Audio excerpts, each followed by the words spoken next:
1, 2, 3, come on! मैं इसके Bharti education searching में आपका स्वागत है। आज मैं मेंस्ट्रुएशन का कुछ ऐसे फॉर्मूले लेके आए हैं जो हर एग्जाम में लगभग पूछा ही जाता है। चलिए हम आज चलते हैं डायरेक्ट। जैसे हम लोग देख लेते हैं पहले मेंस्ट्रुएशन।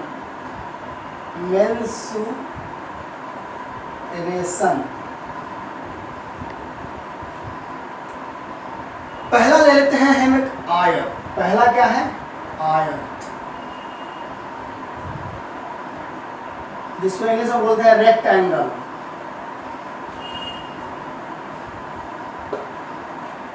आयत में क्या होता है? जिसके आमने सामने की भुजाएं क्या होते हैं? बराबर होते हैं। जिसके आमने सामने की भुजाएं बराबर होते हैं। अगर ये 5 तो ये भी 5, अगर ये 10 तो ये भी 10 हो जाएगा। चलिए हम लोग इसका पहले हम एरिया निकालते हैं।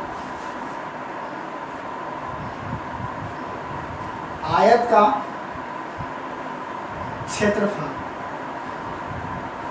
आयत का क्षेत्रफल होता है लेंथ गुने ब्रेथ, मतलब लंबाई गुने चौड़ाई। पहला फॉर्मूला हो गया। आयत का विकर्ण इसको बोलते हैं। आयत का विकर्ण होता है under root length square plus breadth square. आयत के विकर्ण होता है length square plus breadth square.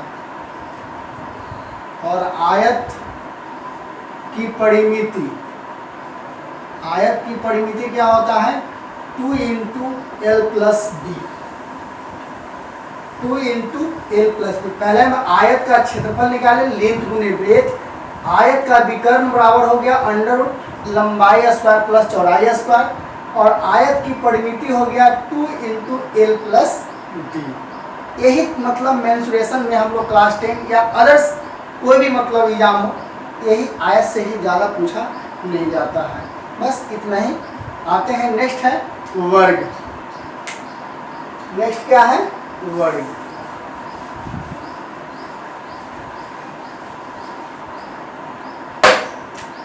दूसरा है क्या है? वर्ग। वर्ग को इंग्लिश में बोलते हैं स्क्वायर। ठीक है। वर्ग में क्या होता है? जिसकी सभी भुजा इक्वल हो। ये मेरा वर्ग हो गया, जिसे सभी साइड क्या हो? वह इक्वल हो। तो आते हैं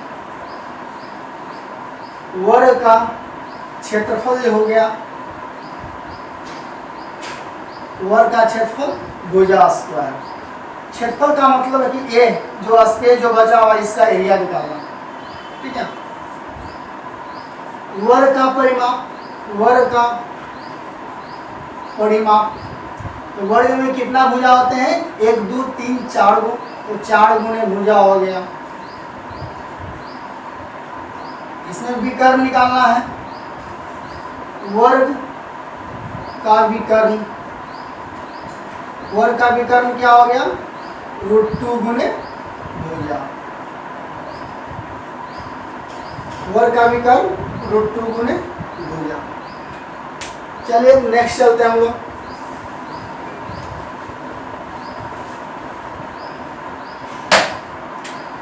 एक तीसरा में त्रिभुज है।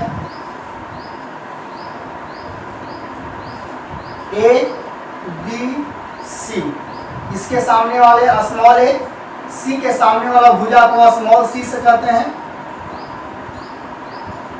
और बी के सामने वाला साइड को क्या कहते हैं?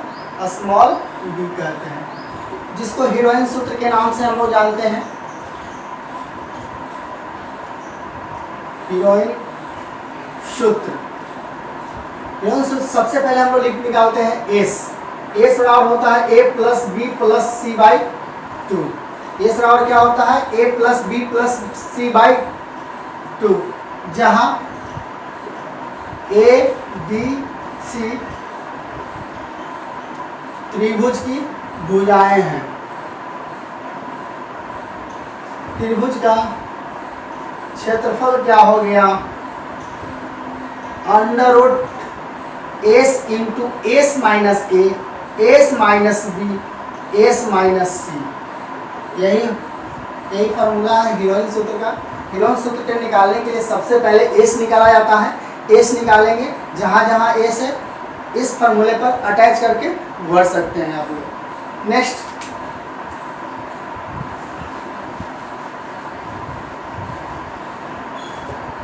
एक होता है, एक त्रिभुज है जिसमें हमको ऊंचाई हमको दे दिया जाए और बेस है, ये बेस भी दे दिया जाए, तो त्रिभुज का क्षेत्रफल होता है, त्रिभुज का क्षेत्रफल होता है हाफ इंटू बेस गुणे हाइट, मतलब हाफ गुणे आधार गुणे ऊंचाई। इस ऊंचाई को शीर्षलंब के नाम से भी जानते हैं, कोई दिक्कत इसमें नहीं। चलिए नेक्स्ट, आज सिर्फ फॉर्मूले बताएंगे, कोई स्क्यूज नहीं। नेक्स्ट है समबाहु त्रिभुज। समबाहु त्रिभुज में क्या होता है, जिसकी सभी साइड इक्वल हो, वैसा त्रिभुज जिसका सभी भुजाएं आपस में बराबर हो, समबाहु त्रिभुज कहलाते हैं। समबाहु त्रिभुज का प्रत्येक कोण क्या होता है, 60 60 60 का होता है, ठीक है, 60 डिग्री का प्रत्येक कोण होता है। तो आते हैं, त्रिभुज का क्षेत्रफल क्या होता है, √3/4 गुने भुजा स्क्वायर।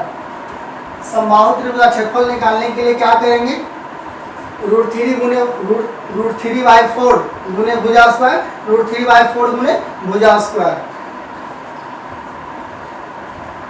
समबाहु त्रिभुज की परिमिति क्या होता है, क्या भुजा इसमें है, 3 सब भुजा इक्वल होते हैं, इसलिए 3 गुने क्या कर देंगे, भुजा।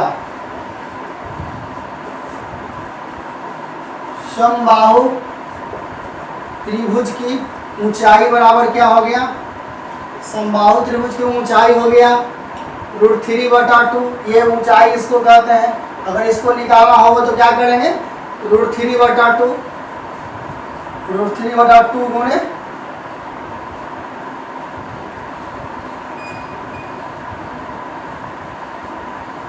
भुजा, √3/2 गुने भुजा, यही फॉर्मूले हैं।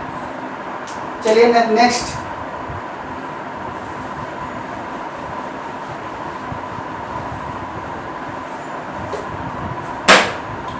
आइए, एक होता है घन, इस तरह से हम लोग बोलते हैं घन को, घन हम बल से बनाते हैं।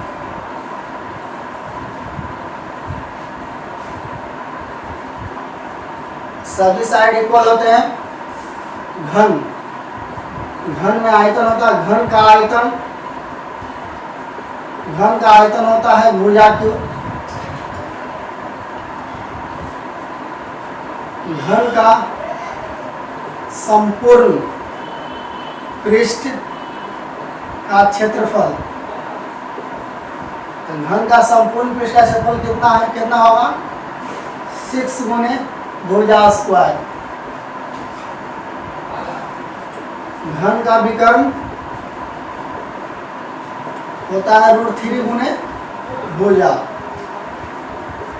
घन का विकर्ण कितना होता है, √3 गुने भुजा। घन का आयतन भुजा क्यूब, घन का संपूर्ण पृष्ठ का क्षेत्रफल या कुल पृष्ठ का क्षेत्रफल भी बोल सकते हैं, यह होता है 6 गुने भुजा स्क्वायर। घन का विकर्ण √3 गुने भुजा। आते हैं, घन खत्म हो गया, अब घनाभ में आते हैं।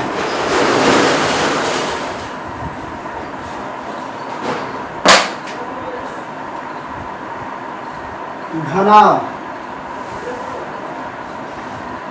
घनाभ जो बनता है वह बनता है रेक्टेंगल से, मतलब आयत से बनता है।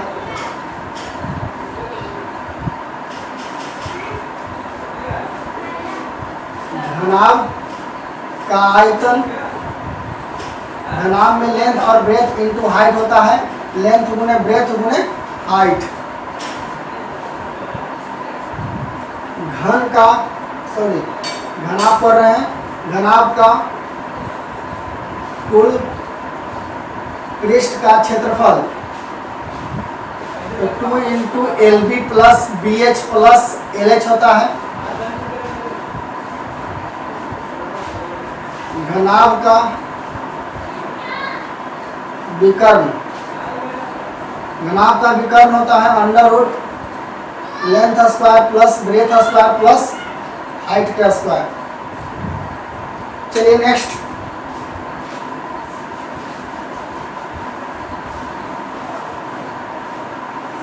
आगे चलते हैं। घन घनाभ हो गया,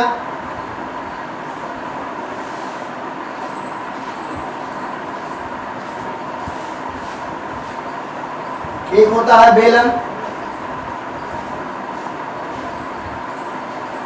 बेलन में क्या होता है, बेलन हम लोग घर में देखते हैं इस तरह का बेलन, इस तरह का बेलन होता है, इसको हम लोग हाइट कहते हैं। और ये मेरा रेडियस हो गया। बेलन का आयतन पाई आर स्क्वायर एच, जहां पाई बराबर 3.14। बेलन का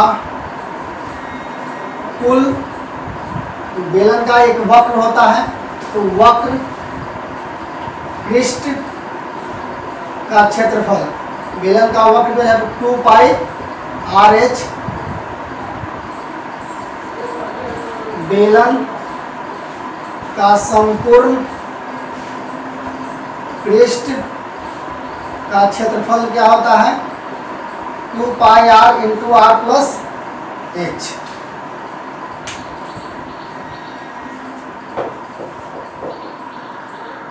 ये शंकु, शंकु इस तरह से होता है।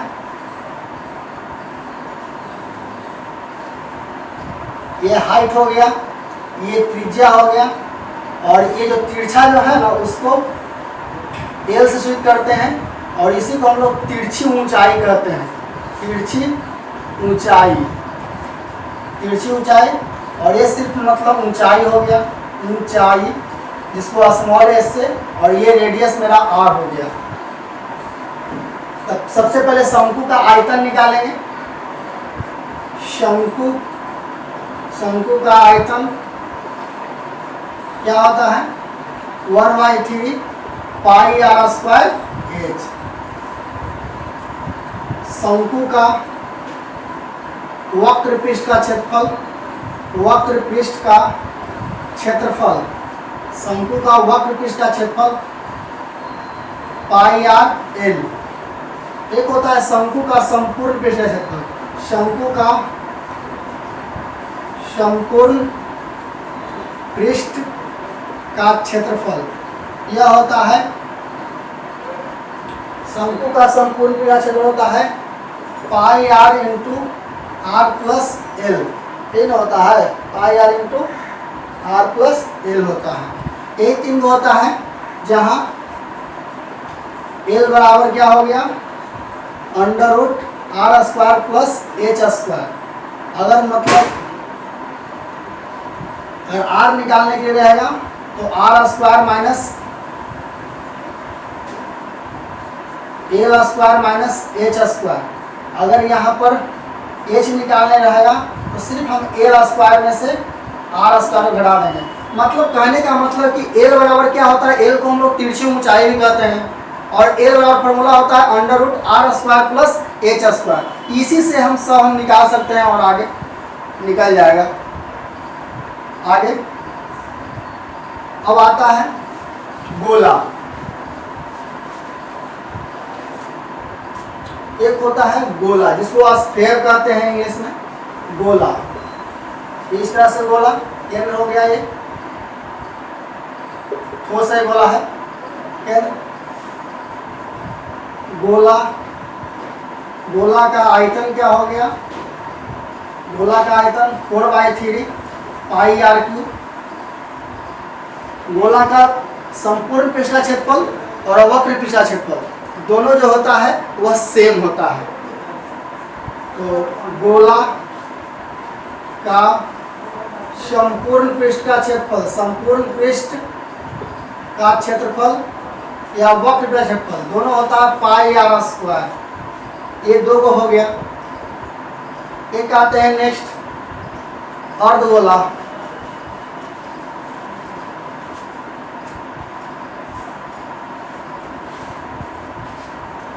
अर्धगोला सेमी स्फीयर, इस तरह से अर्धगोला का काटा गया है इसको, अर्धगोला अर्धगोली लिखा गया, सॉरी अर्धगोला। अर्धगोला का आयतन क्या होता है? अर्धगोला का आयतन 2/3 pi R cube, 2/3 pi R cube होता है। अब आगे देखते हैं अर्धगोला का वक्र पृष्ठ का क्षेत्रफल। अर्धगोले का वक्र पृष्ठ का क्षेत्रफल, वक्र पृष्ठ का क्षेत्रफल, तो वक्र है तो छोटा वाला होगा 2 pi R square, 2 pi R square. यही चीज संपूर्ण में खाली आगे में अर्धगोले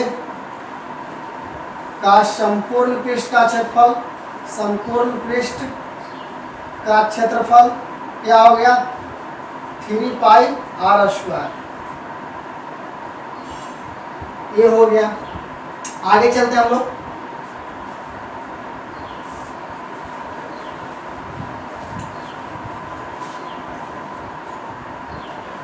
एक होता है गोलाकार छिलके का आयतन,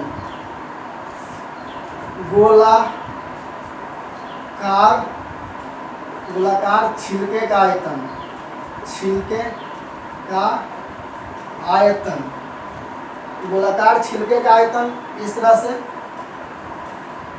ये स्मॉल आर, ये बड़ा आर। तो कहने का मतलब होता है 4/3 पाई बड़का के आर के क्यूब माइनस छोटा के आर के क्यूब, यही फार्मूला होता है। इसी से हम पूरा मतलब मेंसुरेशन का हम लोग मैथ बना सकते हैं और एक भी प्रॉब्लम आपके पास नहीं आएगा। बस इस फार्मूले को अच्छी तरह से आप घर पे 1, 2, 3, 4 बार कम से कम पढ़ लीजिए, आपको कभी लाइफ में मेंस्ट्रुएशन का प्रॉब्लम नहीं होगा। जय हिंद। ये वीडियो अच्छा लगे तो लाइक एंड सब्सक्राइब करना ना भूलें। जय हिंद।